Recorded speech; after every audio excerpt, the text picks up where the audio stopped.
Hey, here's a little disclaimer. The views and opinions expressed in this podcast do not necessarily reflect those of the MAWP organization. And there are some themes and subject matter that may not be suitable for all audiences, so viewer discretion is advised. Check. Testing. Where's my headphones? There's my headphones. Check. Oh, yeah. That's crisp. Okay. All right. It's good. Yeah, we're good. All right. So it's recording then? Yep. So, yeah, I don't even know what we're talking about now. Talk about this cable. Oh, it's lifetime warranty. Expensive, but worth it. Yeah. Oh. Because I got a couple mic cables that I spent $80 on because of that fact. Yeah. Because they get, after a while they get expensive. Yeah, and it's a good quality cable, multi-purpose. So I had an old cord and mic, and I set that one up.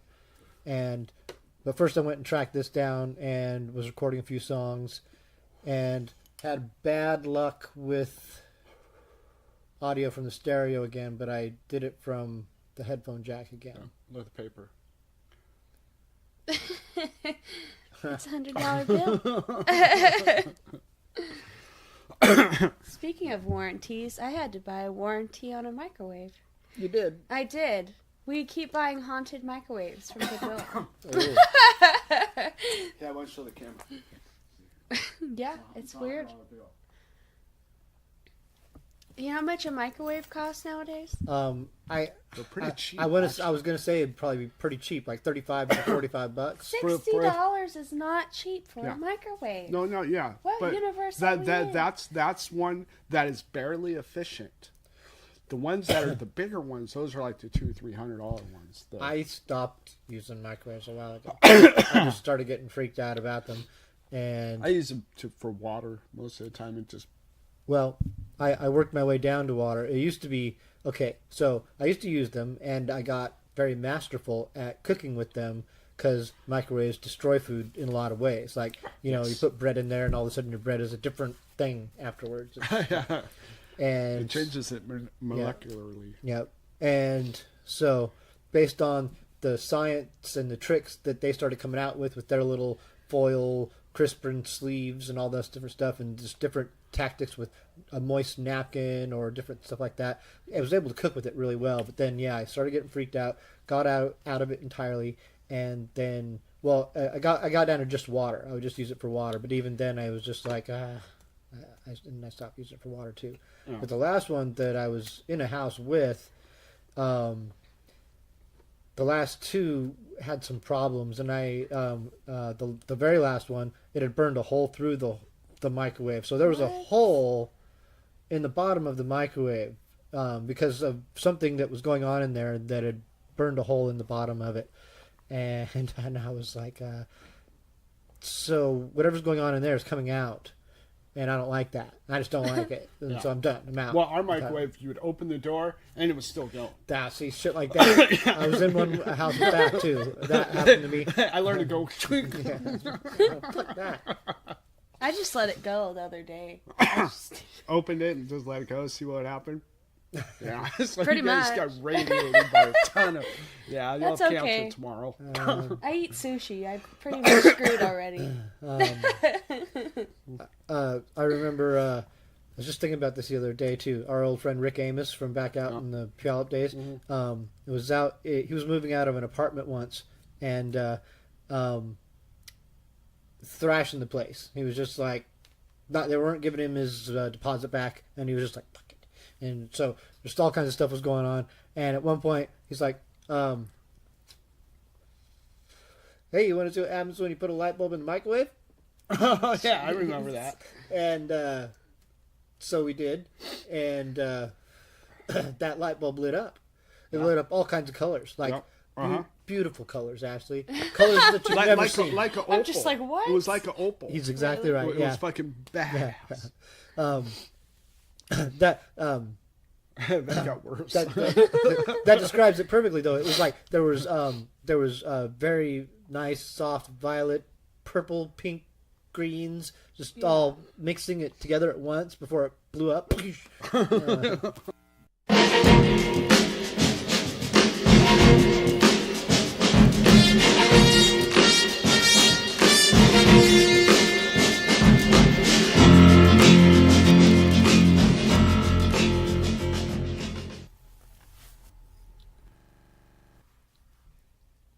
Well, let's start the show officially. We will say, welcome to the MAWPCAST 1 radio program. And I'll talk closer into the microphone while I'm saying that. We are your hosts, Potter, Chris, Soundman Chris, and Ashley Marie. And we are here to play songs from Tacoma and just talk about random things. Chris and Ashley just got back from an exciting vacation out in Hawaii. Now that we're all up to date, we'll just hop into the show and see what's going on. I'm trying to. I should have my glasses on, I guess. Because I'm not able to. It's not. Well, the reason it's just not there. Oh, shit. I was like, go break your glasses. Yeah, don't do that. I can't see the thing that I'm looking for because it's not actually there. See, open. There it is. Now it's there. The water. Thank you. Oh, that's right. I got to try my tea. I might not like it. Oh, jeez. I forgot about that. She had to put cream in it because they didn't have honey. Vanilla Yeah. instead of honey. Vanilla. Yeah, I know. That's what I was saying. And she goes, "Oh, it's very similar." And I was like, going, I don't see how that's similar. You know. Try it.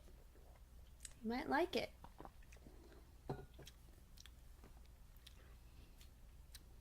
Can't say I like it. I can't say I hate it. I want to try it. I like vanilla creamer. Kind of. Yeah. When you mean kind of, you just vanilla flavoring, like from a. I like it way better. No, I like honey. Oh, I like that way Try way it. better. Give me a- No. Sure? Yeah. Because I'm drinking straight coffee. I don't want to taint it. Black coffee. Oh, your palate. Mm-hmm. Get the. Oh yeah, you taste and go, what the fuck is this? That's what his taste buds would be doing. What the hell is going on here?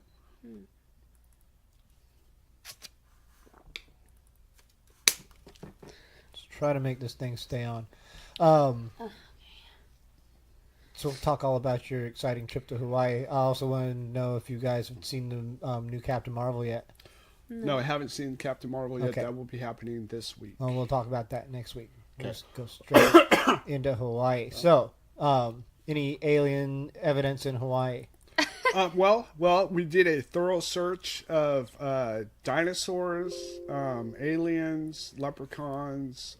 We did go underwater. We even tried to find Nemo, and those fuckers hide good there. Yeah. They hide really good, and I get it, and I understand because it's beautiful and gorgeous there. And then there are these trees there. They're called what are they called? Oh shit, I forgot what they're called. But I could describe them to you if I describe them to you. And Banyan trees? Banzai trees? so something like that. It's like a tree. Banyan. Banyan. Yeah. Their branches. I mean, these are huge trees. We're talking giant trees. Their branches get so huge and they start reaching out. And what I'm thinking is that they reach out so far that they start starving for water, so they drop roots. Mm-hmm. And the roots go all the way into the ground. And then when those roots get into the ground, they just get fat and fat and fat. So it becomes like a stalk of the tree itself. And it was just amazing. They were because beautiful. Yeah, some I of bet. these trees were like 100 feet across from root to root to root. So this whole tree was probably 30 trees to create this one massive tree. So, I mean, and then you think about the root system of this tree. Probably that is, and I was just like dumbfounded. It's just amazing. Yeah, I'm not super familiar, but I am familiar with them because I wrote a story that I used elements of them in the narrative, like in a portion of it. The Dave versus the Dontopus story. Oh yeah. But yeah. So we took the helicopter flight with no doors. That was And scary that was for amazing. me, but Yeah. he loved it. Yeah, it was amazing. To me, I loved it because I could literally have gone click and Yeah. out the window, out the door, right there. I mean, so I was hoping for the volcano, but we came nowhere near a volcano. We're nowhere near. So you're It saying, was the weather. yeah, Yeah. had you flown over a volcano, you probably would have jumped in. I might have. It's been, I was debating it, but Then I would have had to just jump right in too. Yeah. You know? Well, yeah. Would have been one of those things. Romeo and Juliet. Yeah. It would have been awesome. I would have been, damn it, Christopher! Shit. But yeah. So, To all the kids and star-crossed lovers out there of the world, we don't condone nor advise you to jump into volcanoes. And sacrificing yourself really probably won't do anything yes. other than cause great misery for everyone involved. And that poor pilot who'd go, "Oh my God, again!" Oh, I know. It happened Again! yeah. This is like the eighth time! But our pilot was badass, right? She flew us so close to this waterfall that, I mean, I swear the rotor was probably maybe 10 feet away from the edge of stuff. I mean, it was just awesome. I mean, and we went up really high, and there was a complete circular rainbow underneath us. So it was a beautiful. circle. It was just the coolest shit I've ever seen. And it was just, we flew over Pearl Harbor, and that was amazing. We saw, all the biggest ship. We could see the top of that. Uh-huh. But then I didn't realize how massive it was. I mean, when you look at it from the ground and you see pictures like that, it looks big. But when you fly from up above and you see the full scale of it, Yeah. wow. I don't remember what ship it was, but we got to see one that was sunk. What was it? It was sunk, yeah. And it was That was out. when we went to the submarine tour.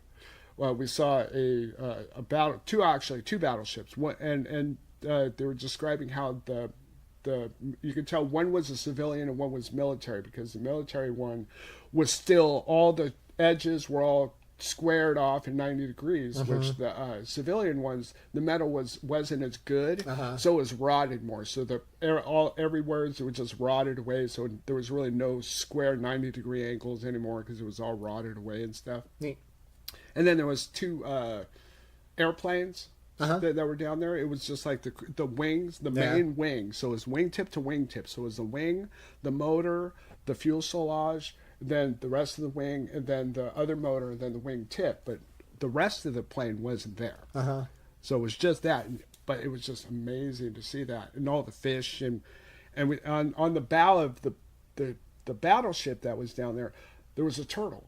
Oh yeah. Just chilling. Like a 200 there. pound turtle. Oh yeah, just he was chilling. huge. He was huge, just chilling, just kind of looking around, and kind of looked over at us as we cruised by, going, "What's up?" We're just like, "Oh, crap, that's a giant turtle." That's right. Yeah. And then we heard about the person that took a picture with the turtle and put it on Facebook, and then a couple weeks later, he got a nice little ticket in the mail for $32,000. Why? Because you can't do that in Hawaii. Can't take a picture of a turtle? No, you can't can't be jump on on its top back. of the turtle. He Oh. was on top of the turtle and took see. a picture of it and went to Hawaii. So if people out there, don't do that. Don't do that. It's Don't ride not worth turtles, it. yeah. And do not try to touch a seal or a sea lion Because either. if you go within like 30 feet of a seal, $10,000 fine. Like the lady that went 10 feet away from a seal, took a picture, put it on Facebook, got a $10,000 fine. Yeah. There was a lady who climbed into a pin in a zoo and Oh, took got a picture of a tiger or a leopard or a puma, and got fucking gnarled. Yeah. Yep. And that's what you get. That's what you get. Yep, $32,000 Yeah. fines are attacked by them. You mentioned the size of the battleship, and remember the last time that Ashley was here, we had talked about Star Blazers, and of course this battleship Nowhere Yamamoto. near that big. What do you mean nowhere near that The, big? the The one we battleship- the one we saw was nowhere near the one that like Battleship Yamamoto. It's the same Yamamoto's- World War II. World War II. It was Yeah, a World but War II these were battleship. small. This wasn't the Oh, battleship. This not a was battleship, a this destroyer. was probably like a smaller, See, it goes, smaller yeah. boat. Yeah, something. Gotcha. Yeah. It wasn't that big. Yeah, the actual cool. battleship that was in Pearl Harbor that we could have went down to, and you know how they have that little memorial right above it, and the top of the ship is sticking above the water. Yes. Yes, that's the only big one that I believe, and that one I believe is probably about that size. I would think, but I'm not. I still don't know. because I would have to actually research that. So. As it so happens, our friend Rick Casson here was in Hawaii this last week too. Oh wow! Although it was for a memorial for a friend of ours. Yeah, Abel Huna, who passed away. And I don't know if you'd got a chance to listen to last week's show or not, but Raj Navaskar of Metamorphosis passed away. Also, guitar player for Metamorphosis. Yeah, I got a really bad recording that I played last week on last week's show of Metamorphosis. Yeah, that's sad. That's not good. Yeah, it is sad. And see, anyone else die? No, I don't think anyone else right offhand died. Ozzy's better and out of the hospital. Oh, is that right? Yep, well, that's good. That's what I heard. That's good. Yep. Well, you know, I was a little worried about Ozzy ever since Sharon Dick left Dale. him. Dick Dale passed away. Yeah, that is Dick sad. Dale. That is sad. Yeah. I mean, and there's people searching for pictures of when he was at Hell's Kitchen. And went out into the middle of 6th Ave and was jamming, doing his guitar solo in the middle of 6th Ave. That's rad. That is rad. Yeah. I wasn't there that night, but I know where I was that night because there was a show going on everywhere in town, like everywhere in town. Like this was before Louis G's was actually doing shows, but everywhere on this side of the. I was at Cedarwood still. That's right. Yep. That's right. You were. So there was shows. You probably were doing a show that night. Yeah, whole town was hopping. 2009. We had a friend who lived there in Hawaii back in the 80s. We had the circle of friends, and there was a mysterious person who we didn't know. Jason, our friend Jason, knew him, but his name was Carl, and Carl lived in Hawaii, and he was just and a lot of the people that we became friends with would always talk about how fun Carl was and how they missed him, and those were the days when Carl was around. It was always a party. We used to party all the time back then. We don't party anymore. I think there was Dungeons and Dragons in there. There's a lot of Dungeons and Dragons. Yeah, yes. yeah. And Carl was the dungeon master. So all these guys are waiting for the dungeon master to come back for the band to get back together, for the just party to ensue again. So so this guy Carl in late '88 or so, I think it was, this guy Carl shows back up on a plane from Hawaii, and the party starts. Yeah. Now we'd been already partying the entire year of 1988, we were like 17, 18, that range, 16, 17, 18. I was 19 at that time, so you guys were just a little bit younger than me. Yep. So, yeah, I would have been 17 in 88.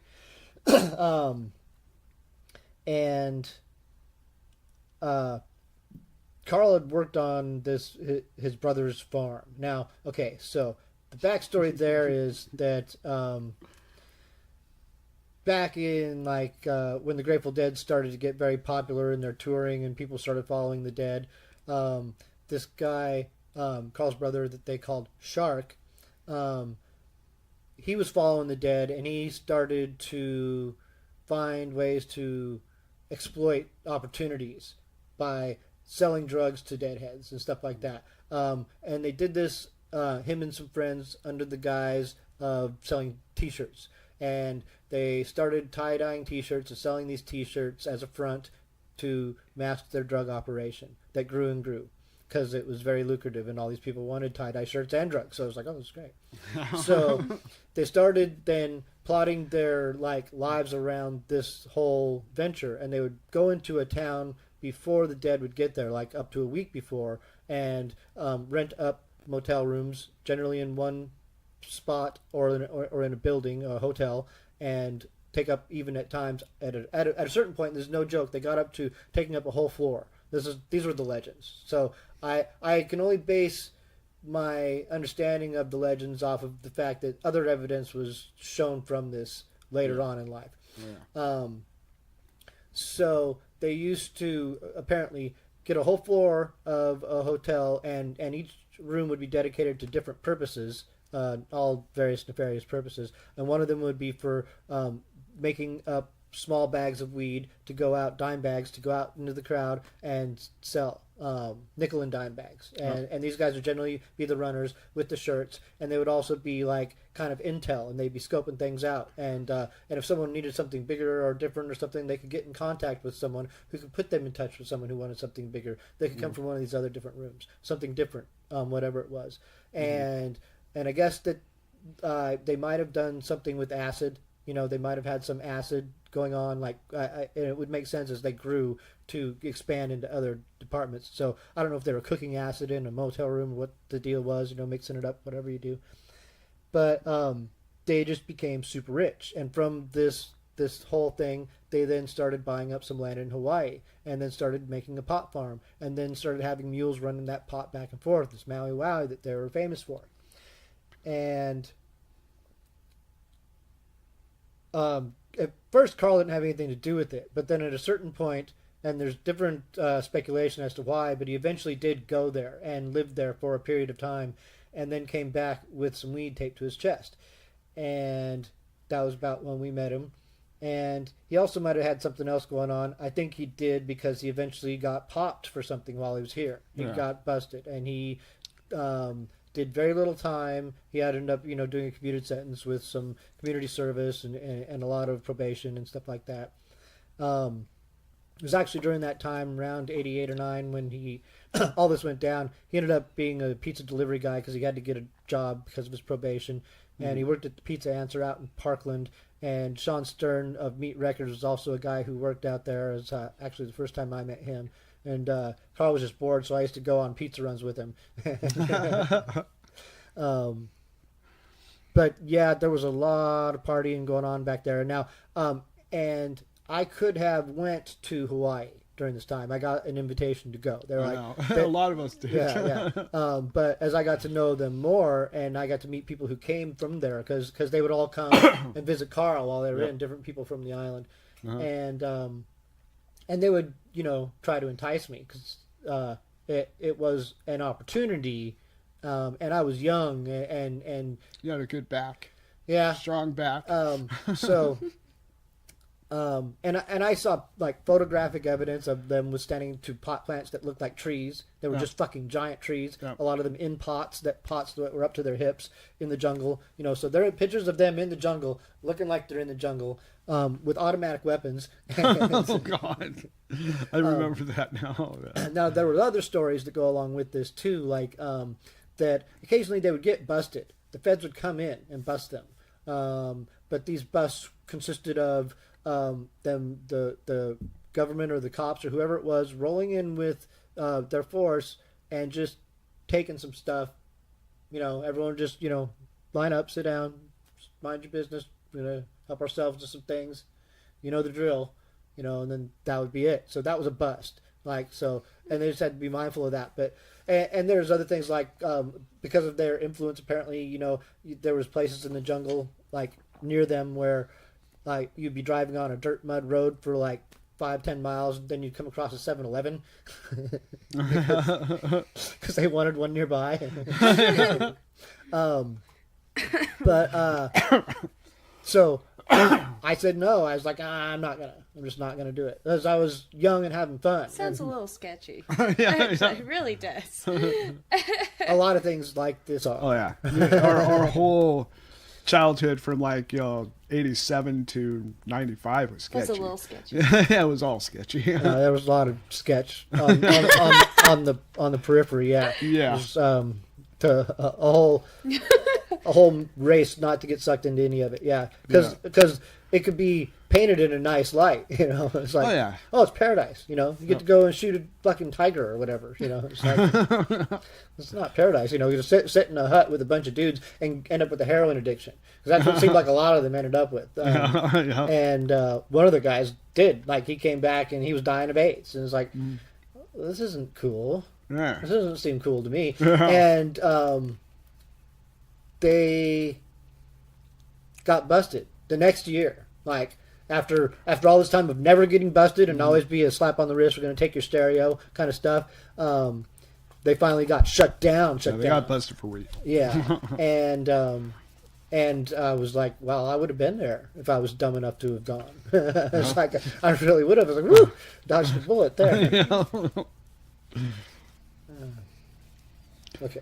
We should cut songs and let's play some music. What do we got? Yes. Well, I gotta see because I don't know what. Let's. I know what we'll play. We'll start off with some Kyber Rocks. That's what right. we'll play.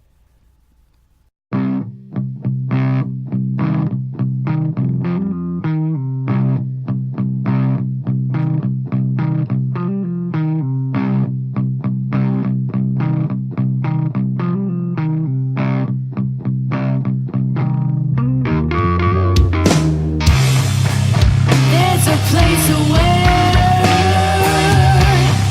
dead things grow right from the ground.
say about things sometimes.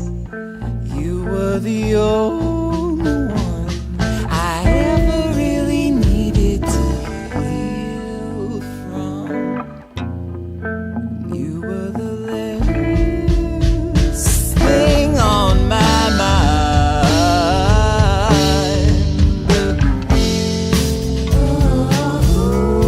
They don't know the bullshit I'm selling. They don't know what they own of their own, and they don't know they're alone today. What it is with you and I. And oh, do you think that what it is gonna die? You've been the only one who listened to my side. You'll be the only one who hears what you heard from me. You've been the only one I ever really needed to hear from. You're the first thing on my mind. My mind.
Said you were my greatest fear.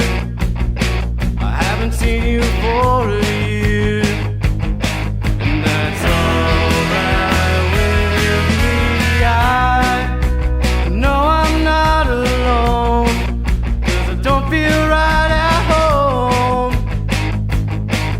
So I'll give you a try. Yeah, she's an angel. Wish I'd known her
Gotcha guy.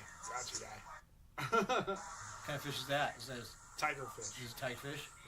Yeah, all those tentacles will kill you. Yeah, I kind of thought so, that it looked very deadly. Seahorses? Oh yeah, seahorses are rad. They were one of my favorites I as love a kid. seahorses. I got some great pictures of seahorses. Did you have a pufferfish in one of these shots you sent me? Puffer fish, but it didn't puff up. Yeah, it didn't puff up. No, he It wasn't was puffing. puff. I did identify it as No, he a wasn't pufferfish. puffed. No, you That know when wasn't they puff up. You know, they're like a ball when they puff And they have up. I spikes. thought he They'll was, go but then they'll he like, go was from this deflating or big. something. They'll go from this big to like this big. I know that. You kind of, I guess, he was kind of semi-puffed by Yeah, the he was picture like that I saw. semi-puffed. But not like aggressive puffed. I think No. that's probably how they go about their day. When they're hiding alone and then they're all secure, Yeah. it's probably really tiny. Then they go about in the world, they're all puffed up. Oh yeah, look at this. See right here? Where's the crab? Right there. See the blue eyes? Yep, It's like pointing. that's right. Going, I want you. Yeah. It's weird that his eyes are like that. Yeah. Let me see. It's like a Jawa. There's some weird fish. Oh, that's this fish.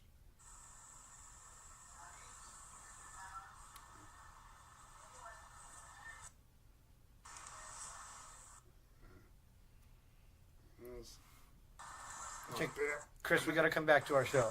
All right. I'm into it, and that's You do the this thing. to us all day. I know. We're got a time limit. Yeah. So I can just throw videos in like this. I know where that's at. You used to live right by there. Mhm. Ghetto Safeway. 38th. You know? Is that with the GoPro? No, iPhone. Nice. I can slide the iPhone right into my belt, my backpack loop, and it's like a body cam. Oh, nice. Yeah. There you go. But the GoPro's also got an attachment that I can attach it to, just your average clip. You know Mhm. those. Yeah, so I can attach it. Oh, Like I used to. If you go down to the left, The park. I used to live down by there too. Oh, you When, did? when I was young. Oh, really? I didn't Yeah, know that. before I moved to Puyallup. Gotcha. Because I moved away from there in '76. I see. So yeah, that was when I drove my big wheel off the porch and bit my tongue Oh, off. lame. Well, almost off. I mean, it was a little bit of meat left. Chris Pederson, this is your life. Yeah. And I was like 5 years old. My grandma gave me a handful of pennies, and I was determined to go to the store. So I went all the way up to the store, which was like maybe 7 blocks and stuff. And I was like 5 years old. And I was on my way back because they told me that you can't buy stuff. Where's your mom? And I left. And then I was on my way back when my mom and grandma were coming up. I got my butt beat all the way home. Yeah. It was a life You're lesson. thinking. learned. Chris Oh, yeah. Pederson. I know, yeah. I know. But hey, I was surprised. Now that I look back, I'll go back and I'll drive that, and then I'll go, there's a lot of shitty people that didn't fucking stop a little fucking 5-year-old kid from walking down the street. Let me tell you, like the first time I skipped school. Now I skipped school a lot, starting pretty early, but I did it.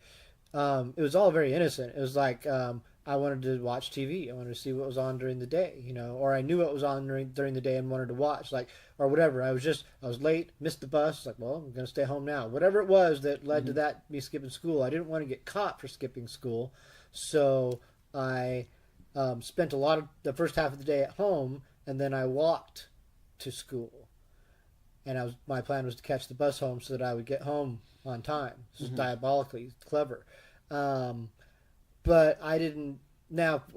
So I gave myself enough time, fortunately, but I didn't have any idea how long it was going to be.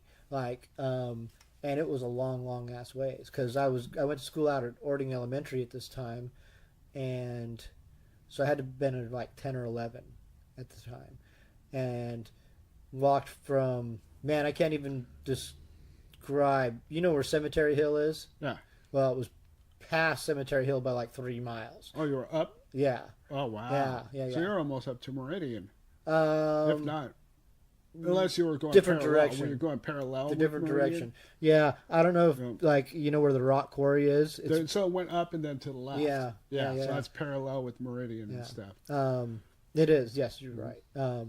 But it's deep up there. Yeah.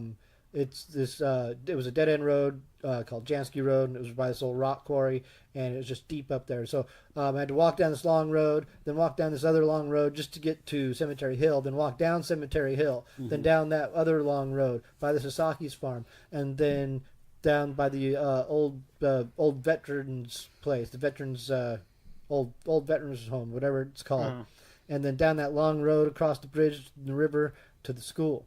And I was at the veterans home before someone ever stopped and said, "Do you need a ride?" Like it was a mom and from school, and she's like, "What are you doing?" And I was, "I'm just walking to school." And she's like, "Do you need a ride?" And I was like, "I don't know. So I'm not getting in the car with a stranger." I'm already in enough trouble. I don't need to make it worse. Come on. But I was I was on the home stretch. I was like, "Shit, I made it this far." And at that point, I was golden. I was like, "Wow, I can do this. I'm great." And that was the beginning of a lot of things, like me walking long distances, knowing that I could. Like as soon as I knew, because I never really understood that distance, like until I walked it. And then once I understood it, then all of a sudden all kinds of other things got into perspective, what I could and couldn't do immediately. It's like, oh, I need to really take things into consideration before I do them. It was a good life lesson. Yeah. Oh yeah. And I didn't get in trouble for it, and I ended up doing it periodically. I didn't overdo it either. It's another lesson, just parents can't possibly have any idea what their kids are doing these days. Like based on me growing up and the kids that I grew up with and what we were doing without technology, now they can just have secret, like there was a whole secret world going on then that parents didn't want even to know about, and now they can't possibly know about it because kids are so just tech savvy. And I know. I am so glad that I am not a teenager now. Oh, dude. Because I mean, they got to deal with the political bullshit, the politically correct bullshit, the whole environment stuff that's going on. They're just living and no, working. they don't. And don't think that they aren't going to react to it. There's going to be a whole backlash against it. Like all this shit that's going on now. Kids are growing up and they're like, okay, they fucked up every single thing. They can't do anything right, and we don't want anything to do with that. And it's like I've been saying this for years and years, and I like to go back to it, but it's just like the war games. The computer saying it's like it's a strange game, and the only way to win is not to play. Don't participate, and they'll try to get you to participate. It's like. And it's easy to get Stockholm syndrome or to buy into it. And all of a sudden, okay, someone, let's just say some political figure who you hate and is just saying bullshit all the time. And then they make a point. And you're like, well, that point's right. But yeah. No. And then, they're all crooks. all of them. Because if you can make yourself a millionaire being a politician doesn't make enough money to be a millionaire, to make it to that establishment. So they have to use their politically status in order to muscle their way into getting themselves payoffs or whatever. And it's to the point now where it's blatantly obvious that everybody sees it. So it's just like it's not one side or the other. It's all of them. It's all of them. The system is broken. Oh yeah. So. But if we keep participating and vote with them, then it'll fix itself. Yeah, that's the illusion they give you. No, that's what we gotta do. You gotta play ball.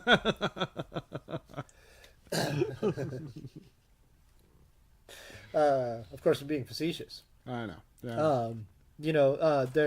But like I said, everything influences everything, and it will.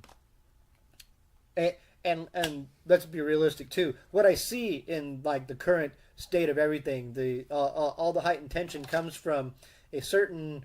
I guess you got the old guard, the old white supremacy, the patriarchy is all falling. It's all crumbling, and so. But they're clinging to it with everything they've got and raking it all in while they've still got it. And so this is making people who don't have control or anything very uncomfortable. And all the while, it's all part of a process. Like it's going to all come crashing down, and Happened to the Mayans. listen, It's gonna a happen third to a everybody half else. of the population of the world is going to just die. They're all going to die in some great cataclysm or some great war or something. Yeah. Just like we're predicting. We're just like, it's going to happen. We put it in all of our science fiction and all of our everything, and we're just trying to make it to happen. It's in our prophecies. It's in our religion. It's what's going to happen. We're going to make it happen. Watch. Then we can say, I told you so. You know? Exactly. And that's all fine. Once it's gone, then there'll be utopia on Earth. And it'll be just like all the prophecies said. Once it's gone, that's what's supposed to happen. There'll be utopia on Earth. And it'll be just like all the prophecies said, because that's what's supposed to happen afterwards. Yeah, exactly. So you know what you said.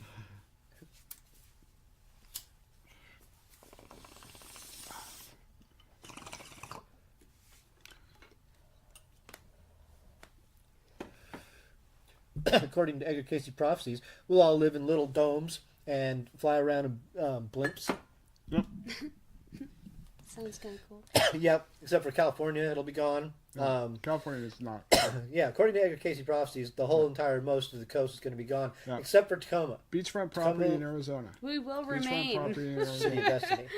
Beachfront property along Kansas, apparently. Like Kansas is like. Kansas that far in? Someone asked, like, okay, I'm living out on the coastline of California, and like you're predicting all this stuff. Where's a safe place to live? And he says Kansas. He's like, oh, okay. So, and what's funny about all these Edgar Cayce prophecies is that okay, there are some things that like if to get into it. Okay, so I don't know how much you know about Edgar Cayce. Edgar Cayce was born in the late 1800s and had this weird phenomenon about him where he was able to diagnose illnesses very accurately and make a lot of doctors a lot of money inadvertently, and he became very much the I guess you'd say the godfather of the whole holistic movement because of a lot of his stuff. He just tapped into some weird cosmic thing apparently, you know, and was able to diagnose people. And then from this ability that he was able to go into some sort of trance and people could ask him questions, and someone along the way started asking him weird stuff about reincarnation, and he started talking about reincarnation, and he was all a devout Christian, so it bothered him that he was talking about reincarnation because he didn't necessarily believe in it, didn't think it was in the Bible. So this caused a little conflict in his life, but he overcame it, kept giving these prophecies and the predictions and the readings or whatever you call them. And he had all kinds of things to say about the past and the present and the future and people in their past lives and how they influenced their current lives, and some predictions about the future of the world and how certain things were going to happen because of certain changes in the earth and the climate and the world in general, the cosmic forces of everything. And to just water it down, among them was, that's really where almost entirely the entire people talk about the coast falling in the ocean, California crumbling in the ocean. And while there is the whole San Andreas Fault and all these different tectonic plates that meet and merge there that can lead people to conclude things like that, naturally probably, he was the first to probably put that into the public consciousness, that this is going to happen. It's going to happen one day. It's all going to happen. All these things, there's going to be this giant earthquake and things are going to happen and boom, coast in the ocean. And there's also another of his predictions is like the Gulf of Mexico, and the Great Lakes. Basically, the whole Great Lakes region is going to spill down into that the lower 48, and then the Gulf of Mexico is going to inundate, and Louisiana is going to be gone. Georgia, and there's maps of this that you can find online of the Cayce Earth prediction thing, and what it would look like. And he also predicts other things like Japan disappearing, England being gone, just in the future. Because and you know, you look at different things in the earth, and it's been like this before. There's been changes. Like during the Ice Age, the world was a lot different when the ice all came down and things like that. And prior to the Ice Age, the world was different. And for instance, there's a place called Doggerland, and they talk about Doggerland being its own country. And Doggerland was a place that is right there by England and France and Spain, and it's like the lowlands. And there's all kinds of archaeological evidence around that where people used to live prior to the Ice Age. There's villages and there's skeletons and just all kinds of stuff of below the sea in that area, and you can find that in other places. Like I might have even touched on this before, because it's in Ancient Aliens, the Dwarka that's on the coast of India. There are stories in the maybe the Mahabharata or something like that about Krishna having a city that was all dedicated to him, and it was his city, and it was on the coast of India, and it was called Dwarka. And there is a city in India called Dwarka, but it's been rebuilt several times. So nowadays, they've actually done some research, and they've found this ancient city of Dwarka off the coast of India that sunk. And it was supposedly sunk in this great war, like some big laser beam or bomb or something happened to destroy the city. Because in the ancient Indian texts, like the Ramayana and the Mahabharata, it's like fucking Flash Gordon and shit. They're flying around and they're shooting laser beams, laser missiles, crazy stuff. They have, like, their mythology is crazy. It's just very crazy by our standards, or it's very like comic book and far out. And it's like, why do they think things are so far out? There's a reason for it. There's got to be some reason for it.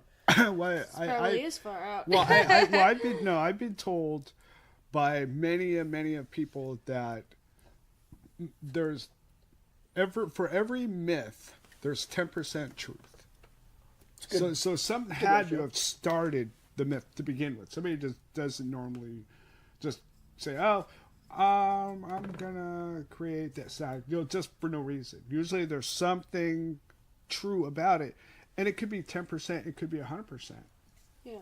But there's something along the line is in that there's truth there somewhere. Well, my theory on UFOs is that they're almost entirely man-made, and us flying test stuff around, or people fooling around with technology that they don't understand, like if they're crashing. And so, according to the ancient Indians, they had the ability to fly. They had these Vimanas or whatever, Vimanas, and they could fly. And some of their texts say they go into space and they do shit like that. And based on some of their understanding of the universe, it's hard to argue because they were ancient, but they knew a lot of crazy shit. Mm-hmm. So my whole theory is that, like, this technology was lost over time, but then over time, some people came across some things and like, oh, well, if we just do this and this and this, and this is maybe what Germans were testing out in World War II, because they talk about that on Ancient Aliens and shit too. So maybe we get this technology in our hands, we start testing it out, we start fooling around with it, and we don't know what we're doing because it's crazy technology. I was like, oh, this is way faster than I thought it was going to be. Oh, well, it crashed. Yep. You know, like alchemy and stuff like that. Yeah. So there you go. That to me, it's a. Here's the thing: is like I look for a much more plausible theory because and there could be aliens. I'm not ruling out the thing that there's aliens or that they couldn't have also came here, but it's less likely that they crashed. And we don't ever hear the stories of, oh, we shot them down, because how are you going to shoot down something that fast? Can't chase something that fast, can't pursue it, can't track it, it's just gone, just went away. So it's unlikely that if they are that advanced and they're able to do all that shit that they're also just going to also crash. It could happen. Maybe they ran out of gas. Anything can happen. But I also have theories about that. I have theories about maybe these ancient peoples, with their ability to fly into space, got super scared because of all these cataclysms that are going to come, or the ice age is coming, or all these things are going to happen, these wars are going to happen. Yeah, they have prophecies just like everyone else, and they freak out about these stupid prophecies. So they're like, okay, we'll just go into space. We'll just go into space and we'll ride it out. Because eventually our prophecies say everything's going to be fine. We'll come back when it's fine. But they don't know that when they go into space and they're in space for a prolonged amount of time, this is going to change your physiology. It's going to change it drastically. Yep. And it does. Just from astronauts, on our experience with astronauts to go into space, their bones get lighter, more bird-like. Oh, wow. Yeah. I didn't know that. Yeah. And, without gravity, you don't develop the same muscle. Resistance. Yeah. I'd do awesome out in there. Because my muscle ability, I would do freaking amazing. I'd be a killer astronaut. Because there's less resistance. Yep. My theory is that, so if you're out in space for a long time, and then you start reproducing out there and having kids out there, and they're all living out there, then eventually you're going to develop a race that is adept to being out there, and you're going to become thin and then pale because you're not as exposed to the sun, and maybe your eyes get more bulbous, and then So you can see more? Yeah, and then you start losing your hair, and then you just start genetically breeding these people, and then maybe your genetics start to break down entirely, and you're like, oh fuck, what are we gonna do? Let's go down there and take some DNA samples and try to get to. That's a theory. That's one theory, because they talk about people taking. I actually think that that's probably government too. But if you want to go deep conspiracy, aliens. If you really want to go with aliens, then that's a good alien theory. Is that that we are the aliens coming back to get DNA samples to try and get ourselves back to normal, so that we can come back and integrate. Yeah. That's a big theory right there. You could talk about that for hours. Yeah, I know, right? But yeah, the stuff we think about. Yeah. So.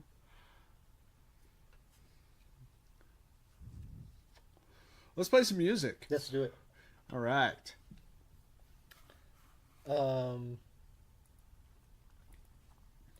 Sky Giants. All right. Oh, but before that, Yeah. I saw a mermaid. You did. That's when you go the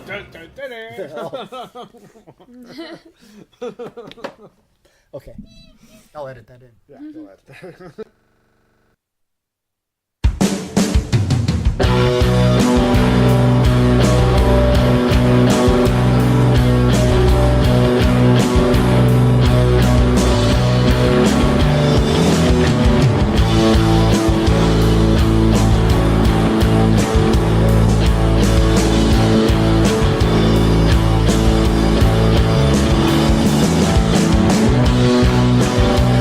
Where is she at?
coffin with his gun,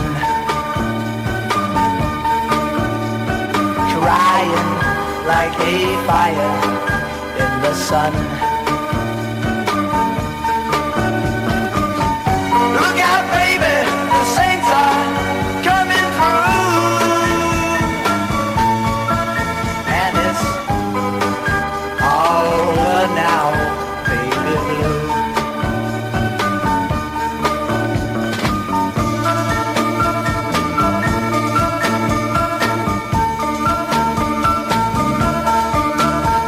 The highway is for gamblers, better use your sense.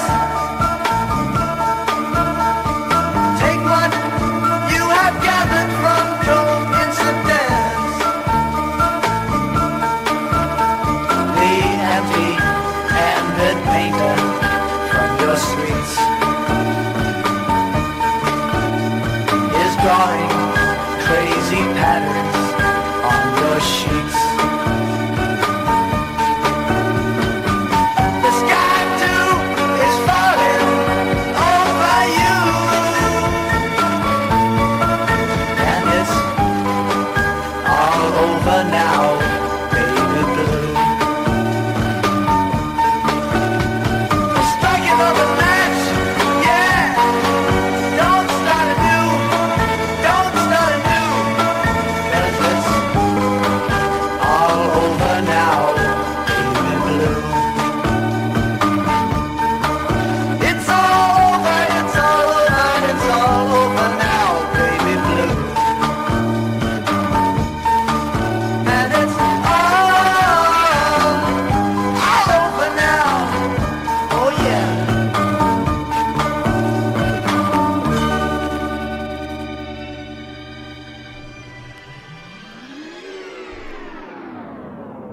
When I'm king, you are gonna be exiled. Out of this world, there's some X-Files. This rap, let me slur, excise. Putting word in my words like to emphasize. If you don't hit some help so you recognize, confrontation will probably be reconciled. More drive than the Indy 5-second mile. More sauce in that shit in the second hour. Shit so dope, tracks gotta be smuggled. All I make is magic, all these other dudes are muggles. Made the bed right to my nigga Bunny Rubble, man. Ain't shit sweet, that's the way the cookie crumbles. Yeah, gets boring being humble. Got beef, name drop, man, fuck being subtle. You know I'm trying to run games, it's trouble. When that shit back, boy, I ain't never fumble.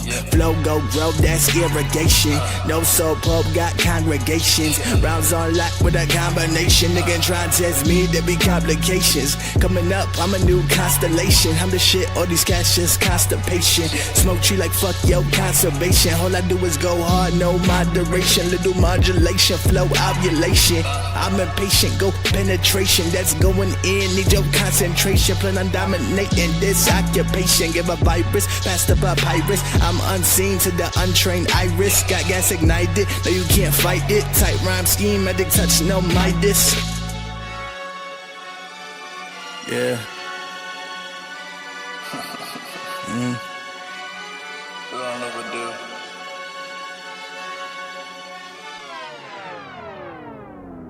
Flow goes so wretched. It's a tag team, I reckon no second. There's no best in the bestest. Flow more sit than asbestos, comprehend this. Long story short, fucking ending. Avatar, bitch, I'm word bending. Sending these kids, they pretending. Today they gon' learn this lesson. Words is a weapon, that's lessons. Gon' blow, they gon' see the dust settling. Stairway to heaven, Led Zeppelin. I will grind so my kids won't be stressing. I only speak present, progressive. They needs to be sentenced. My literary and obituary. Grab a dictionary, gaming missionary. I'm the champion, y'all preliminary. Check out itineraries. Your boy coming up, your boy coming up. Yeah, tell her to pour more champagne in the cup. VIP, fuck a glass like what's up. My luck looking up. Used to be more than tough, but I had what it took. A writer and author, my life is a book. I got the sauce, no ladle. Sonning these dudes with a cradle. Homies put me on like the cable. Fuck niggas all talk, all fables. I got the sauce, yeah, yeah, yeah, yeah,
All right, well, we're back from the show. Now Yes. we'll do this while we're back, and you Yep. can fill us in on anything else. What else is going on?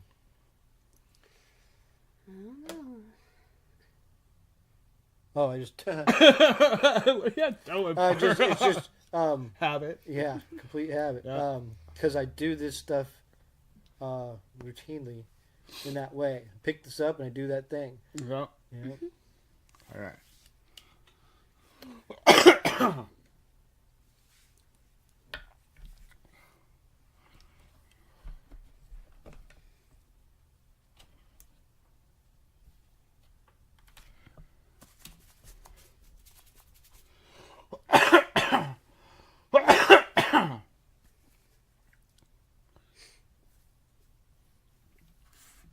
I was talking to this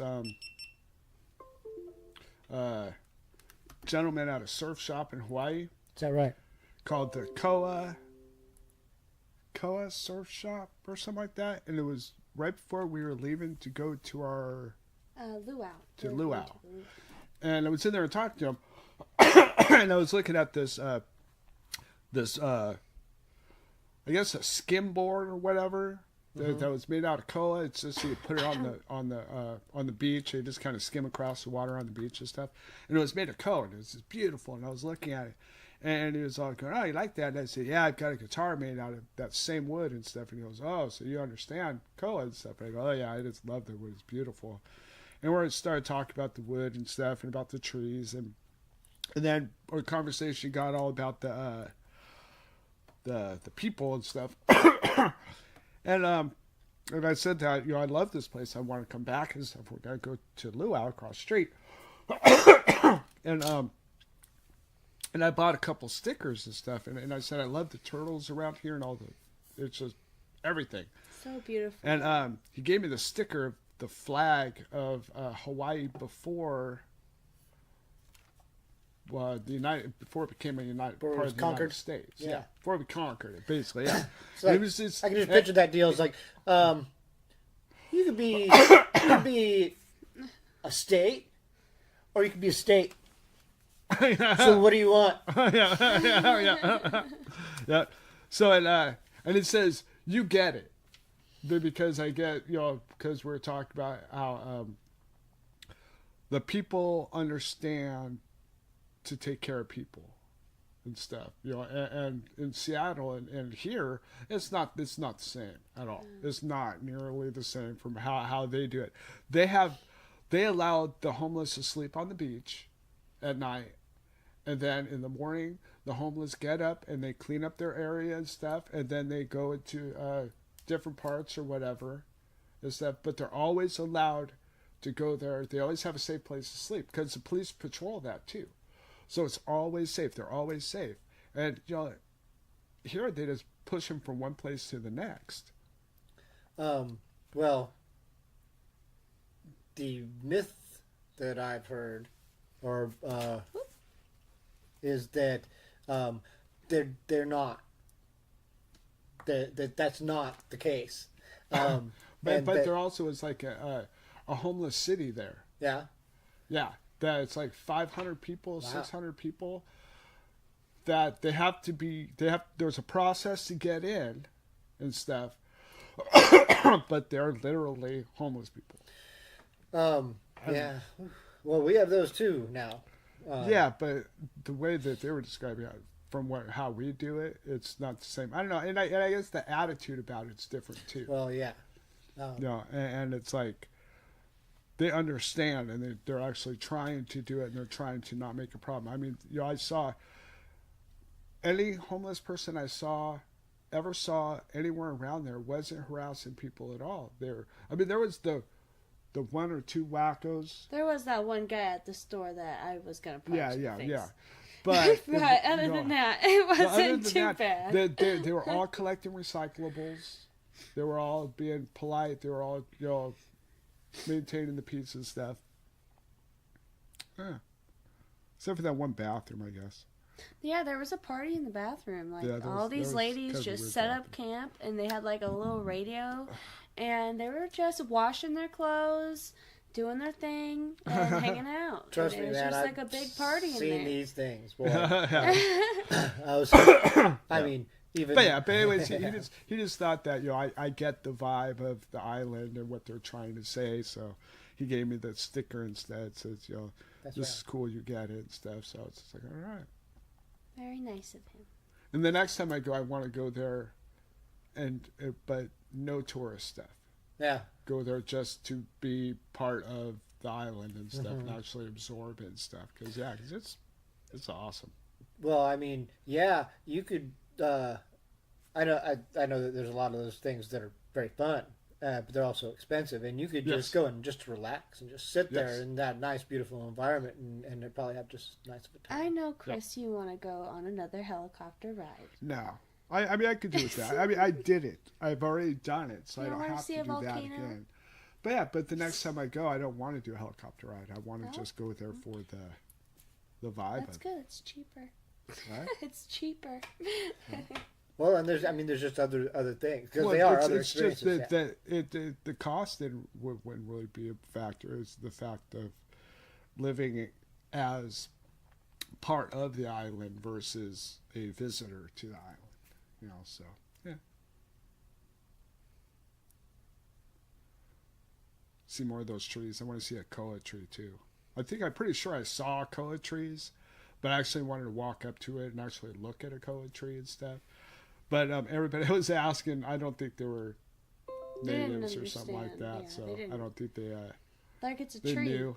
Yeah. They go, I don't know. It's like, oh, okay. I figured since you live here and you're driving around here, You know know. what the second most common tree on the island. Uh-huh. I figured you would know what that one is. Because I finally looked it up myself. But I mean, I look at pictures on my phone, so I mean, it's not really big enough for me to actually identify some of this stuff. Yeah, we'll try to include a bunch of those in the video. Yeah. That'd be great. Yeah, I had already had ideas like that because I've done this before. Someone emailed me some video. Yeah, no, they just texted me some videos. So if you text me videos like you do, anything you text me, I can then download to my phone and then upload to my computer and then put onto a video. Well, do you have a? That's an iPhone, huh? Mm-hmm. Oh wait, I have the blue cable out in the.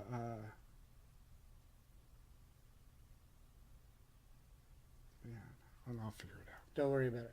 I'm trying to figure out. Yeah, I'll figure it out. Oh, how to just dump it onto my computer? Yeah.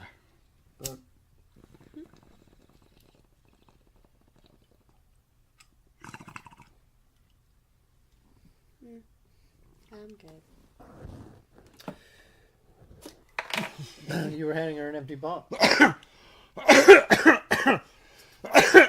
Not yet. You're dead. I just went from joint to joint to joint to. Yep. So it's more like my throat's just sore.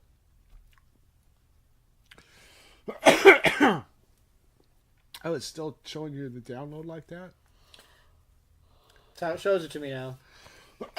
That's cool, kind of. I have all these problems with my computer, like it's crazy things.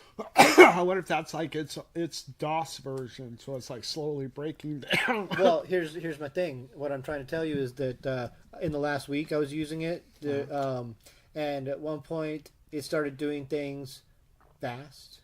It's like, wow, it's never run that fast before. It's never done that fast before. It's just one thing after another after another. It was just all of a sudden like it functioned like a brand new computer, and I was like, this is all weird. That is weird. Like, Then what happened? I think it just gradually went back to normal. Oh, went back to being slow as fuck with everything? Oh no, it's not necessarily. As bad? So it's kind of slightly improved, kind of? Well, I'm not. Okay, so it's hard to gauge certain things because certain things are faster anyway. Like the way that I did the last video, it processed Or faster. the way you're doing it Yeah. is faster, yeah. But certain actions and things were faster, and processings were faster nonetheless. Maybe it's because you were doing the process in a way that was more efficient than you were doing it before. Could it be that? I don't know. There's just things I don't know. Or didn't you get like a new cable or a new anything? Not where this is concerned, but I've never really checked the processes that are going on while the You got a new card, right? That's different. That didn't have nothing to do with this. There are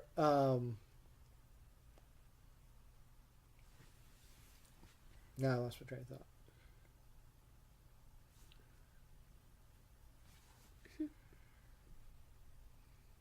It wasn't that important.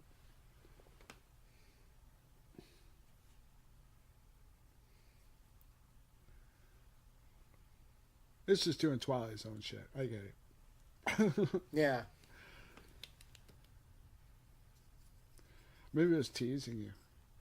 Let's go, remember this? Remember this? Remember this? Yeah. Fuck you. Oh, with the processes, I've never checked the processes that are going on during certain activities, but I know that certain programs that I'm using are demanding, and because of what I'm doing, sometimes a couple programs have to be open at once. I've been using and trying to learn to do things on the Mac, and at a couple more than once now, it's told me that Facebook is using up a ton of energy. It just tells me all of a sudden, Facebook's using a ton of energy. Do you want to close this? Do you want it to keep sucking up all this energy? And I'll usually just go, okay, I'm going to close it. Fuck Facebook anyway.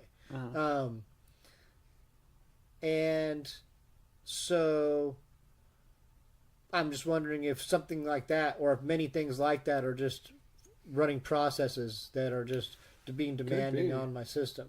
And because sometimes when I've done things, for instance, when I was using this exclusively, I'd be doing what I would consider low stuff, like not very demanding stuff on the processor while it's doing other activities. Because I understand that if you're putting too much demand on your processor, it's going to process things slow. If I'm trying to, like, I can't download shit and process a video, you're going to it's going to grind to a halt, everything.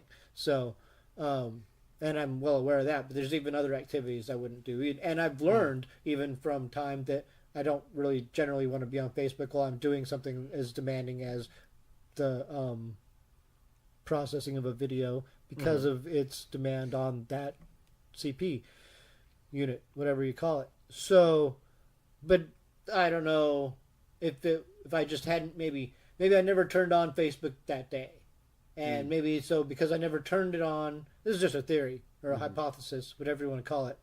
That maybe because I never turned it on, it wasn't putting a demand or a strain on my thing. Hadn't set up shop, and yeah. It's like you want to turn it off, reboot it, start from the startup mode. Yeah, maybe. Really, there's no telling. It's boring conversation, Chris. I know. I hate this one. Yeah, I'm like, I don't know This what stuff to we say all know about this. This is something we already know about. So yeah. You're almost hitting me with your microphone here and there. That's dangerous. Sorry. It's getting pretty close. We should get like a little guitar setup or something and do like a little Live. Wayne's World type yeah. scenario. Well, Sounds good. Wayne's World. what we should do based on the time, MAWP time. based on the time of day it is, we should go to songs and come back and end our show, just so we can get done with our show, because it's getting to be late in the day. Just want to get a handle on things before What? Rick shows up. What's going on over there? What are you shuffling around? I was trying to figure out where my phone was. I totally forgot, but whatever. You lost your phone? Yeah, The I'm sure couch it's probably ate it. You had it because you came in with it and you were showing me pictures, so it's within a foot of you. It's got to be Okay. here somewhere. We'll go to break and we'll let Chris find his phone. Oh, here it is. Calm down. Oh, I'll sit he on it. found it. Where are you pulling that from? Where was that? All right. We'll call it a magic pocket. What? A magic pocket. No, it just fell into the chair. Chair ate it. And now, y'all ain't ready for this. Knock my shit. One out. Love it.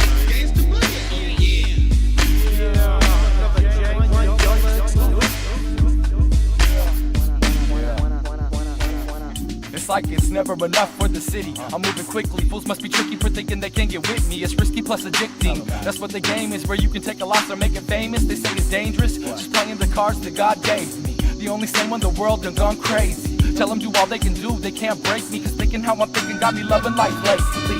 But still I find it hard to escape these rats, chickens, and snakes daily trying to play me. Staying keyed up, thankfully just driving me crazy. Thought I saw everything and never ceases to amaze me. Flying faster than the days beat. Thinking how long it might take me to finally break free and level up. I'm in the cut doing me, boy. True school B-boy and still keep it G-boy. So peep game, it goes like this. I'm smiling in their face while they're pissed. It's just how it is. It's how we do. Mellow, be cool. But homes, I will go hard and pull your card cause you see through. And I'm not tripping off what he do. So man, it's obvious that I'm not out here tripping off what she do. One life to live and ain't no redos. I'm doing me, rep the streets of the T. This shit for the people. Never enough though. The city's playing kinda rough, so I gotta roll how the tough roll. And it's a tough road. I know enough though. At times make me wanna act cutthroat, but no. Let me give you just a taste that'll put you in your place. And no, it's not the tack, cause the tack is where I'm at. When I see you in the streets, and I know I would have clapped. Not for applause, by any means for the cause. Too much ammunition, won't ever stop spitting. Still set tripping or tripping off the sets that full of repetition. Enough intel to hack a Gibson. Best of the best, the rest is slim picking. At the edge of darkness like Mel Gibson. Tearing down buildings while the builder couldn't fix it. That'll take more bricks and checks given. Raise the flag, surrender your rag gripping. From Lakewood to Hill tipping. When I stalled by keys from banger start ignition. Now I'm wide for the distance. Bravo recon, kill them seas is a mission. Northwest dipping, tune in and listen.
thinking, and I know between the laughs and winking we tiptoe. I've had enough of drinking and horseplay. Let's call it a day. You've broken every promise you've made me. I've written off my losses and I'm happy. I've had enough of heartache and child's play. Let's call it a day. Clarity has swept over me, and I'm not certain you can see. It's symptomatic of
Hello, hello.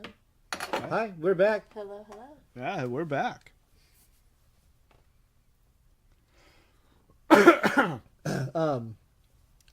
We're rushing the show along so that you can get out of here and just, we can clear out the way in case studio needs to be used.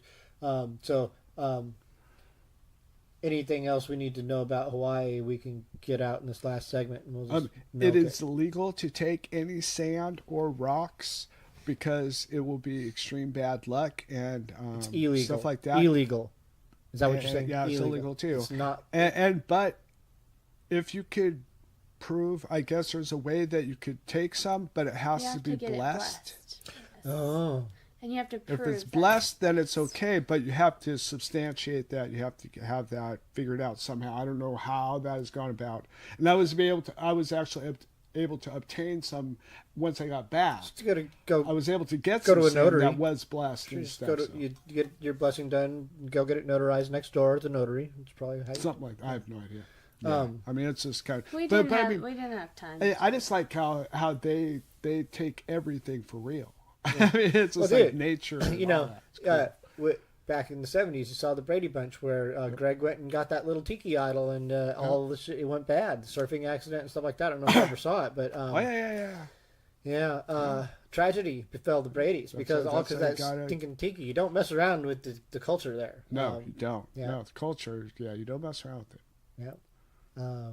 And that's why it was just the U.S. let them be a state and didn't fuck around much, like unlike the Indians, the Indians didn't put no curses on them. No. It's like if the Indians would have said, yeah, but if you touch that, you'll be cursed. All they had to do was that. Oh, and coconut milk does not taste like coconut milk. Yeah. We found the food to be pretty I think it's bland, not to I be guess. disrespectful. Oh, don't let Dakota hear you say that. But I mean, it was good, but it was just wasn't. There was not a lot of seasoning, and I think that's because there probably wasn't a lot of seasoning grown there. I'm thinking. Well, they're on an island. I mean, they have some spices and stuff, but I mean, it just wasn't for me. But then again, that's totally out of my wheelhouse from what I've ever ate before. So I'm sure that if I tried some other stuff, I'm sure that I would find something that I would like. We did have steak and rice from this weird, little stand in a grocery store, and that was the best thing we ate on the whole trip. That was cool. The way they cooked that steak was really, really good. Interesting. Yeah. But Pokey. We went to a really nice... Pokemon? No, poke. Pokey? It was like raw fish and rice and stuff. But there's no rice. I watched her It's literally. just raw fish. I watched her literally put a spoonful in her mouth, take 2 bites, and then go. And we push were it right at out of this her mouth. really nice restaurant, and I felt so bad. I was like, I do not mean any disrespect, but this is just not for me. I can understand though. I can relate. Eh. There are things that, things I would think I would like, and people would assume. But at least she tried. I mean, I wouldn't even try. But I also have this thing about fish, and especially raw fish. I won't eat raw fish. It tasted like beef jerky, but it had a rubber band consistency. Yeah.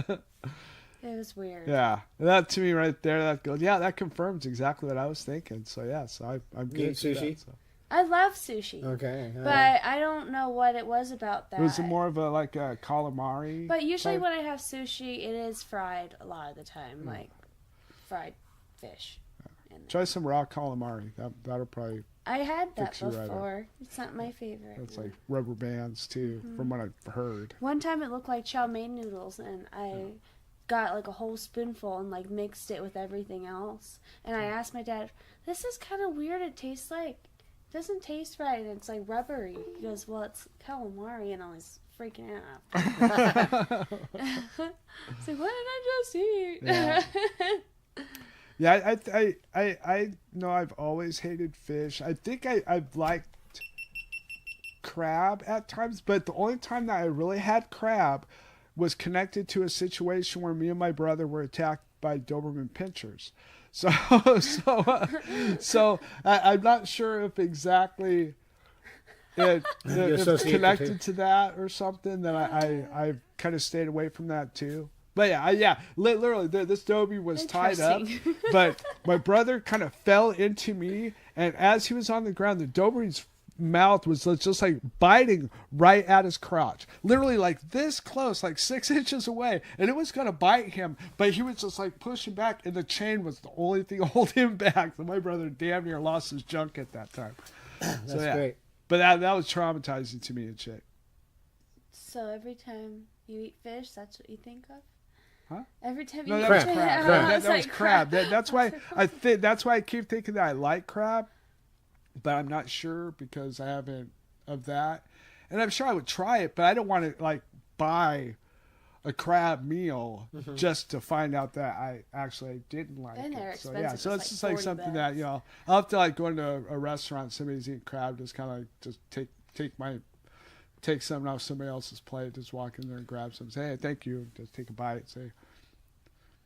Yeah, I'm not really drawn to most shellfish. I like some fish though. Some fish is really Cod good. cod doesn't bother me because it's a light taste. Halibut too. I don't know. I have no idea. But yeah, I know both these, cod is just like a really mild, like the standard fish and chips. You know. Fish and chips. Yeah, Yeah, it's just a mild fish and stuff. it's chicken of the sea. Yeah, it's not like tuna or nothing like that. I say I love tuna too. Also, though. I do like tuna. Brain food. I was traumatized with tuna. My mom made this tuna fish casserole See, Love tuna it. casserole is as we were difficult. growing up and stuff, I like and it cold. and it was just like. And everybody in the house hated it, but my mom. My mom was the only one that liked it. But because I remember my dad bitching about it all the time. Every time my dad would go, you know, always complain about it and stuff. And I think that's why me and my brother complained about it too. So, you know, it's just like one of those things that we just had to deal with. Yeah, we had the tuna casserole in our thing too, and it was generally not good. Although it got better over time, in part because my dad had one of these things. He's like, at school, they used to make it at school, and they'd take Ruffles and they'd crunch Ruffles up over the top of it, and like he just had this vision that he just pounded into the family's head that it had to be like this, and she tried, but it was just never quite the same. It's never quite the same as that school's recipe, but it did eventually get pretty good. I have to admit that the tuna casserole got good enough to eat. But it was not my favorite, and it was often ruining tuna for me. Because all I know is it was tuna fish with cream of mushroom soup, and so it's just made like in this weird way, and it's like yeah, I think that's the problem is the it had mushrooms. macaroni in it too, and it was just like My mom made the best like tuna macaroni salad, and she'd put it on like a bed of lettuce, and that was the best. no. So you guys That really was had good. it told. You guys had the gourmet. You guys had it the She made it really upper good. class way. Well, she bought like 10-cent cans of tuna. Tuna back then. Best foods mayo. Nowadays there's the broader But it looked classes of fancy. tuna. It really did. Back then there was just like tuna. Well, there was probably some varying degrees, but it didn't get too fancy or too extravagant. No. Pickles. That was the other. Pickles was the ingredient in there. Oh. Yep. Oh, and the salad. Mm-hmm. My mom made these fried burritos that you might even remember. Like they were just an Americanized burrito. They were just like a seasoned meat, cheese, some beans sometimes in a tortilla fried, like into a little rectangle. So it's folded in a little rectangle, fried on both sides, and then stacked. And she would make stacks of them, like just stacks and stacks. And this goes back to my early teens, and kids used to just come over and two at a time. We were gone. They were good on the go food. I miss a good on the go food like that I could eat hot or cold. Yep. That was and there was a time during my life, especially when I was my health was bad and I wasn't eating well and I had all these eating problems, that I stopped eating certain things like sandwiches. I don't know why I stopped eating sandwiches. You can make a sandwich out of anything. Why did I stop eating it? I don't know. Why did you do that? It was like a staple of life, and it's like, oh, for some reason I just forgot about sandwiches and orange juice. Well, orange juice. I remember like once in the early '90s, that might have been where it started. Just puking orange juice, and it's like, oh, done with that. Ugh. Oh, yeah, that's not a never fun good. thing, Yeah. You Adds always like that remember extra that. citrusy flavor to it. I remember specifically I was at Shane Knoll's house and I had just chugged a fucking thing of orange juice and then I took a bong hit off. I was sitting on this couch and this bong was at my feet. It was one of those deals. and it was like, you got to get the smoke all the way up to here first and then you blow out everything and then you light it again and then you... Yeah, so I did that. Let me tell you this. Did that orange juice puke taste better or worse than the gasoline puke? Well, okay, let's see. Oh, I don't know. About No, this is a real question. I know. too. I can. This is I already know that this is a real question. Well, the thing is that like when I puked both of them, I stopped doing both things. But I did eventually start drinking orange juice again. Why I talk about the learning process? I know you learned something. Because I know you're burping gas all night, so Yeah. literally Yeah. all night long. We were all surprised he was still alive today. Yeah. Well, we were shotgunning, siphoning gas because We ran out of gas. this was the only time I ever did that too. Yeah. I know we did that. And then that mud puddle fire, that was kind of cool. Well, I think it was Jason trying to teach me or something how to do it. He was, it's like I didn't even care, but it was like At that time, yeah. yeah, because I could have walked home, close enough to walk home. But yeah, like I blew in and it shot right back into my throat, man. It's like, and yep. Then Oh yeah, I remember. and it was hardcore. Yeah, I remember going to the mirror later on at home, burping and seeing vapors. Yeah. Yeah. I know, and now Can't have been good. I mean, you're so glad you didn't get that. I mean, it's shitty that you got it into your stomach, but if it would have got that into your lungs, it would have killed you. Yeah. Because I had a godbrother that passed away from huffing gas. Lame. Oh, it's because it concentrated so much in his lungs, it killed him. That sucks. So yeah, So on that note, Yeah, we Ashley did find this cool Christmas shop in Hawaii. Oh, I did, and Yeah, I did. I got a Volkswagen bus ornament, and I had it engraved. It says It was kind of Hawaii. bizarre because it was right next to a shop that was Peanuts. The cartoon.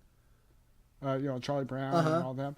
A Peanut shop, but everything Hawaiian, but just with the Peanuts characters.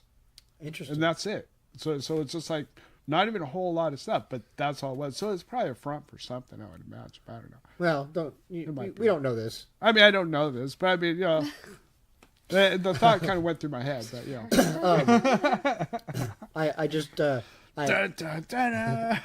I had a fish flashback because we're talking about fish, and now I'm remembering that in Nia Bay, like I don't know, you don't like salmon, I guess, smoked salmon. No, I mean I've had it, and I think I've had some that it was okay for a couple bites, but it wasn't something I could eat. Well, I mean, it's like A lot. something like smoked salmon. You can probably eat a lot of it, but eating a lot of it can be like very rich and He likes fish and chips. Yeah. fish and chips is good. Yeah, he likes that. But That's not a bad. lot of it. I can't eat a lot of it though. It's just Nia Bay up in the Macaw Indians, a reservation. They there's a little place in town where a guy makes just this world famous smoked salmon. Like, and you don't like smoked salmon, but it's just fucking amazing. And when we were in there, I remember seeing some, like, they have some news clippings on the wall of like them like being a review like from New York of their shit and how good it is. Yeah, it was just amazing.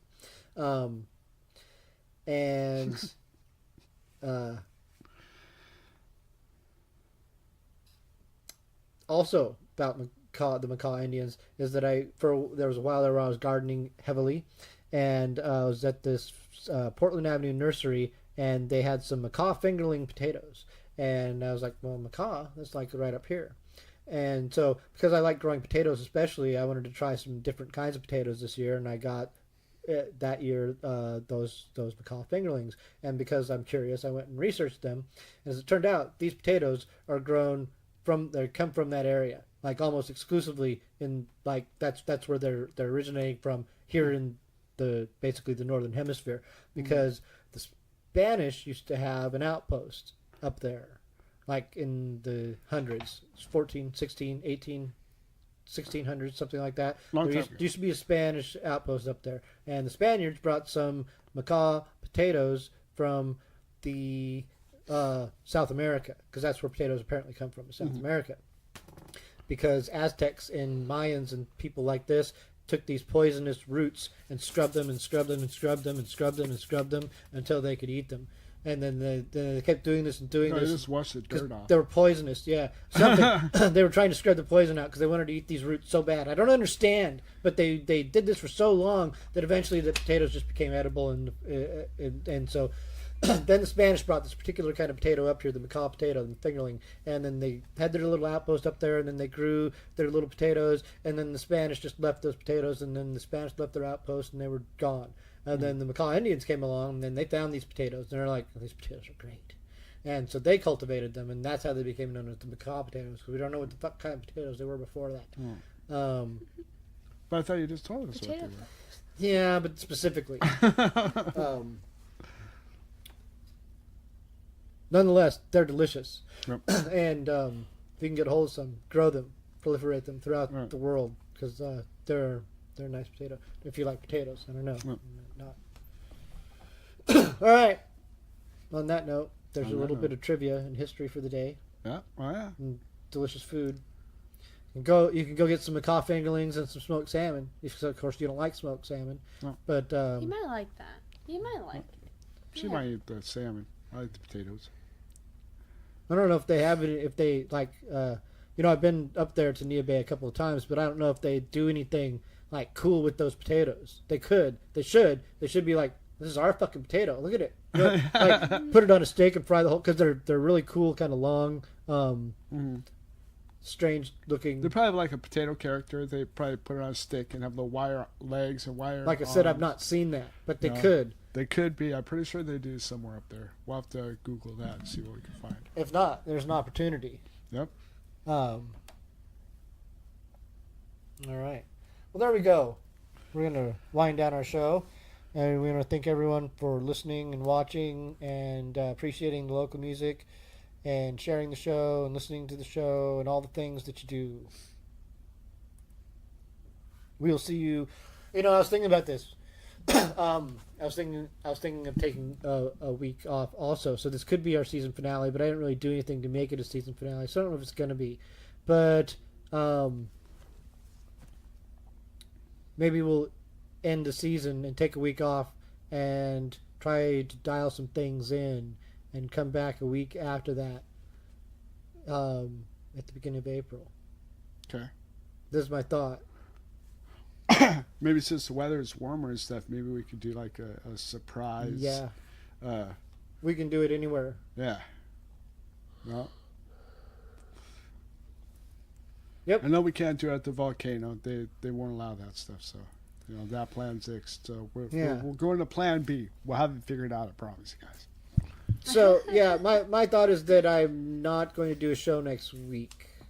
That's what my thought is. That's my tentative thought. So I'm going to just commit to it right now and say I won't do a show next week, and I won't know what to do with myself because I do this every week now.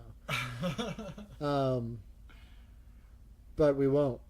We will take a week off. We'll come back with Season 2, Episode 1 of the MAWPCAST 1 radio program. All right. All right. Sounds good. Cool. Thanks. We're out.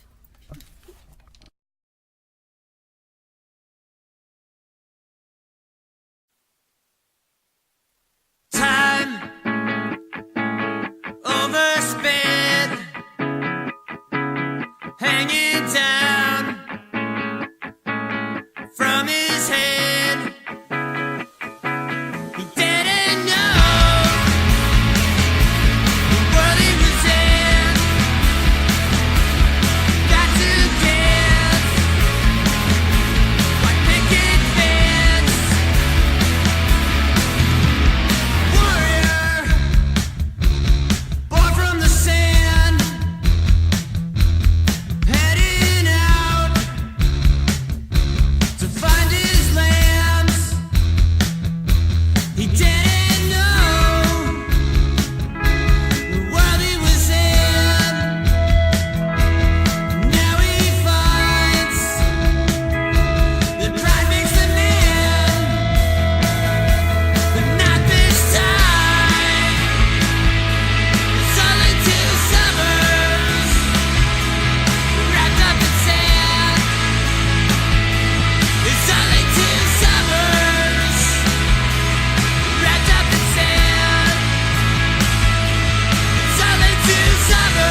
Representing like what? 1,000 grams of uncut to the gut.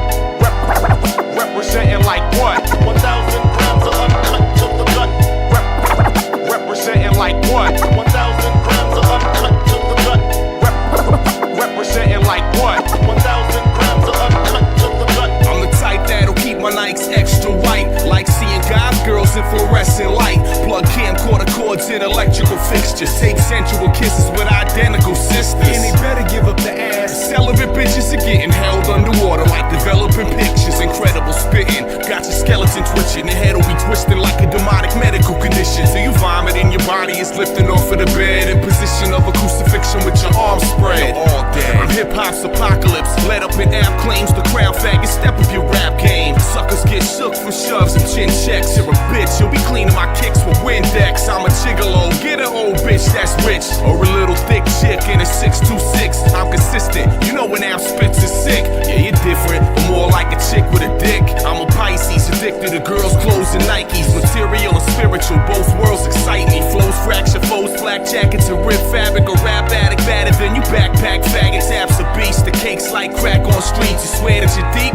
but you can't rap on beat, bitch. Representing like what? 1,000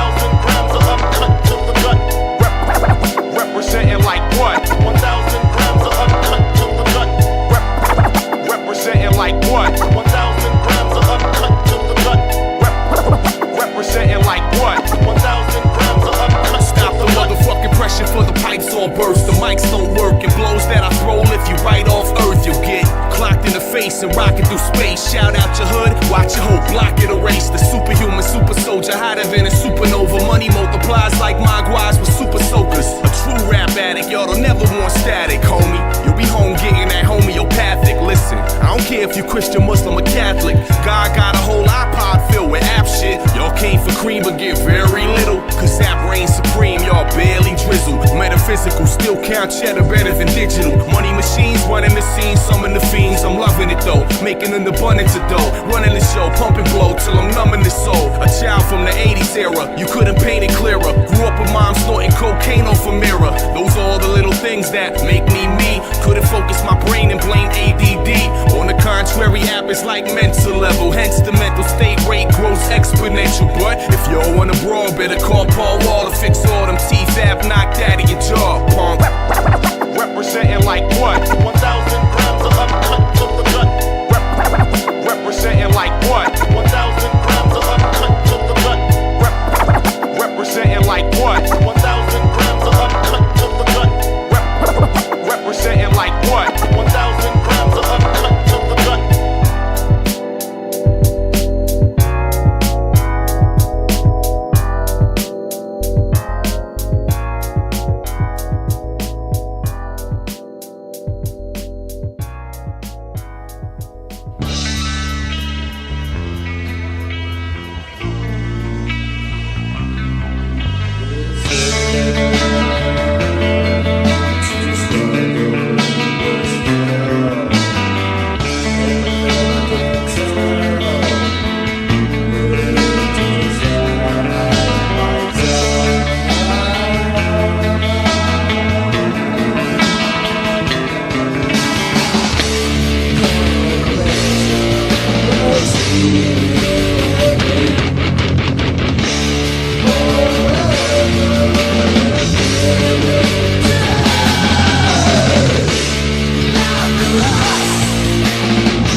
welcome home.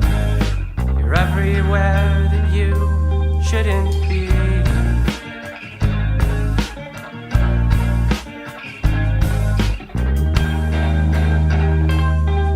And all the walls here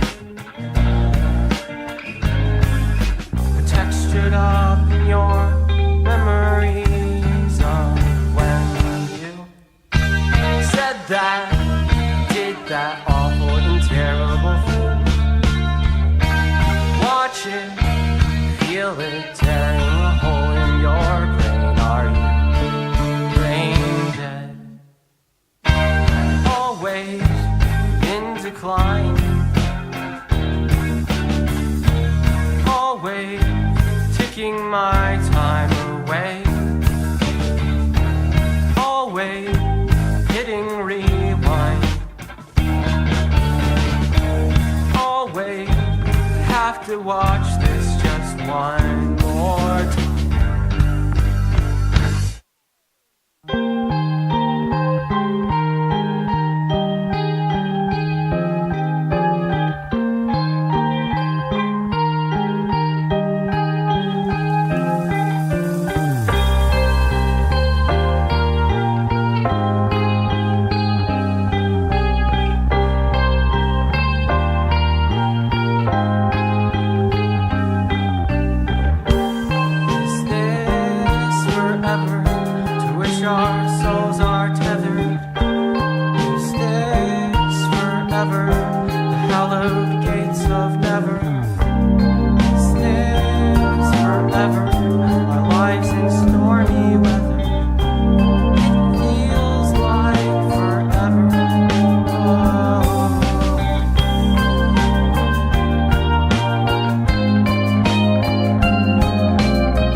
Your master plan didn't work out the way you wanted it to, did it?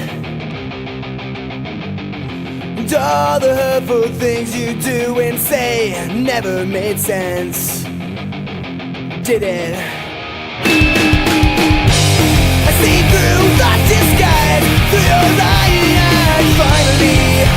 And it took me way too long to see that you wanted these games spin round and round, only to come down to the end of me.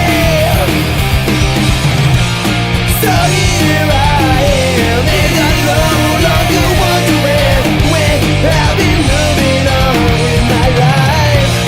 So here I stand, there's no stopping me, 'cause I don't want you, and I don't need you.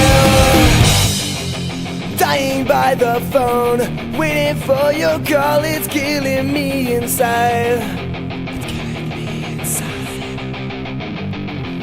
And all the evil things to see, everyone but me notice this. Let's try not to cry, the darkest fiber's bright is finding me, and I have to look away from saying fire that's sparked my heart. I guess I will have to learn to walk on my own. So here I am, and I no longer wondering when I'll be moving on with my life. So here I stand, there's no moving me, 'cause I don't want you, and I don't need you, and I don't need this. I put up with enough, so now I'm saying goodbye. I hope you get this last transmission before I let you die.